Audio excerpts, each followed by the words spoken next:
আমরা তো মাছে ভাতে বাঙালি, মাছ না হলে বাঙালি ভাত খেয়ে এতটা তৃপ্তি পেত না। পোলাও, মাংস, চাইনিজ, ডাল, আলু ভর্তা যাই খান, মাছের স্বাদ বাঙালি কখনোই ভুলবে না। আসসালামু আলাইকুম, সবাই কেমন আছেন? আলহামদুলিল্লাহ ভালো আছি, সুস্থ আছি। যেহেতু মাসের শুরুর দিকে, এখন তো মধ্যবিত্তদের হাতে টাকা আছে, তো বাজার ভরপুর সব ঘরেই থাকবে। তো আমাদেরও এই তো মাসের বাজার করা হয়েছে। এখানে এক মাস আমাদের যে মাছগুলো লাগবে সেগুলো আড়ত থেকে কিনে নিয়ে আসছে। আড়ত থেকে কিন্তু 3 ভাগের 2 ভাগ টাকা দিয়ে মাছ কিনা যায়, আর খুচরা বাজারে যদি মাছ কিনতে যায় তাহলে মাছের দামটা কিন্তু বেশি পড়ে। এই জন্য প্রত্যেক মাসে আমাদের আড়ত থেকে মাছ নিয়ে আসে, আর সেই মাছটাই আমি এক মাস ভরে খাই। হিসাব করে না চললে কি আর সংসার চালানো যাবে? তো আজকের মাছগুলো বাজার থেকেই কেটে নিয়ে আসছে, এখন আমি শুধু ধুয়ে নিচ্ছি। আমি বরিশাল ডিস্ট্রিক্টের মেয়ে, মাছ করতে আমার একদমই খারাপ লাগে না, কিন্তু এই যে ঢাকার মাছ করতে একটু ঝামেলা হয়, যেমন ছাই পাওয়া যায় না, তারপরে আবার ঘরের ভিতরে মাছ ধুতে হয়, কেমন জানি একটা আইসটা গন্ধ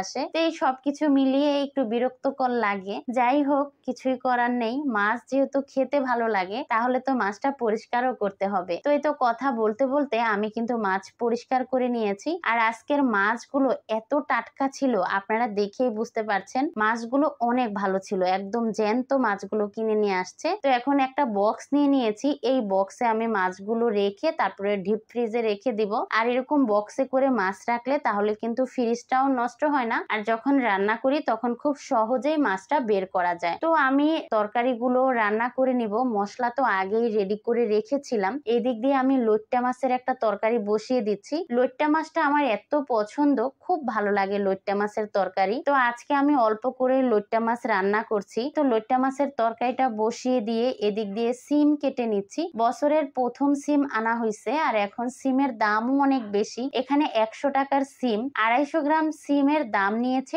100 টাকা। তো শখের তোলা 80 টাকা, তেমনি সিমের কেজিও 400 টাকা। যাক, যেহেতু আমার খেতে ইচ্ছে করছে এজন্য সিমটা আনছে। আর সিমগুলো কাটতেই ভালো লাগছিল, একদম ফ্রেশ টাটকা ছিল, একটুও পানি মারে নেই। আমার কাছে যে সবজিতে পানি দেয় সেই সবজি খেতে ভালো লাগে না। তো যাই হোক, সিম কেটে নিয়েছি, আর এখানে ধনিয়া পাতাও নিয়ে আসছে। সিমের তরকারিতে ধনিয়া পাতা না হলেও কিন্তু ভালো লাগে না। তো যাই হোক, এদিক দিয়ে আমার লইট্টা মাছের তরকারিটাও হয়ে গেছে। আমি উপর থেকে ধনিয়া পাতা দিয়ে দিচ্ছি, তারপরে এখানে সিমের তরকারিটাও বসিয়ে দিব। রুই মাছ দিয়ে সিম আলুর তরকারি রান্না করব। তো এই তো মাছটা ভেজে মশলাটা কষিয়ে এখন সিম আলু দিয়ে দিয়েছি। এখন খুব ভালোভাবে কষিয়ে নিব। এদিক দিয়ে রান্নাঘরটাও খুব ভালোভাবে পরিষ্কার করতে হবে। যেদিন বাসায় মাছ নিয়ে আসে সেদিন আমার মনে হয় পুরো ঘর থেকে আইসটা আইসটা গন্ধ আসে। তো আমি রান্নাঘর খুব ভালো করে পরিষ্কার করব, তারপরে ঘরটাকেও হুইল পাউডার দিয়ে মুছে নিব যাতে গন্ধ না আসে। তো আমি একদিক দিয়ে রান্না করছি, আরেক দিক দিয়ে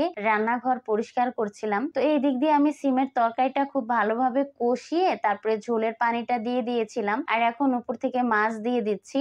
রান্নাগুলো খুব তাড়াতাড়ি করছি, কেননা এদিক দিয়ে কারেন্ট চলে গেছে। পানিটা যদি শেষ হয়ে যায় তাহলে তো আমি আর গোসল করতে পারবো না। তো রান্নাঘর পরিষ্কার করে ঘরটা মুছে তারপরে আমি গোসল করে ফেলবো। তো এই তো এদিক দিয়ে সিমের তরকারি হয়ে গেছে, ধনিয়া পাতা দিয়ে নামিয়ে নিচ্ছি। তারপরে আমি গোসল শেষ করে এখন ঘর গোছাতে চলে আসলাম, কেননা মাছ নিয়ে আসছিল, আমার শরীর থেকে মাছের গন্ধ আসছিল, ছিটা পানি আসে, তো সেই জন্যই মনে হয়। তো আমার অনেক খিটখিট করছিল শরীরে, এই জন্য আমি আগে গোসল করে তারপরে ঘরটাকে গুছাতে চলে আসলাম। আর ওই যে বললাম কারেন্ট চলে গেছে, আমাদের এলাকায় কিছুদিন ধরে কারেন্টটা ঠিকঠাক ভাবে থাকছে না, আর ঢাকা শহর কারেন্টটা চলে গেলেই দেখা যায় পানি শেষ হয়ে যায়, আর পানি শেষ হয়ে গেলে ঢাকার মানুষের যে কতটা কষ্ট সেটা ঢাকার মানুষই বোঝে। আর ওই যে পানি ভরে রাখা, সেই পানি দিয়ে কাজ করা, ওই যে কথায় আছে না, খোঁজা দুধে কি আর পোলা বাঁচে, তো সেই রকমের অবস্থা। তো যাই হোক, আমি কিন্তু ঘরের সব কাজই করে নিয়েছি, আর এখন আমরা সবাই মিলে দুপুরের খাবারটা খাবো। আর আজকে ভাত খেতে বিকাল 4টা বেজে গেছে। তো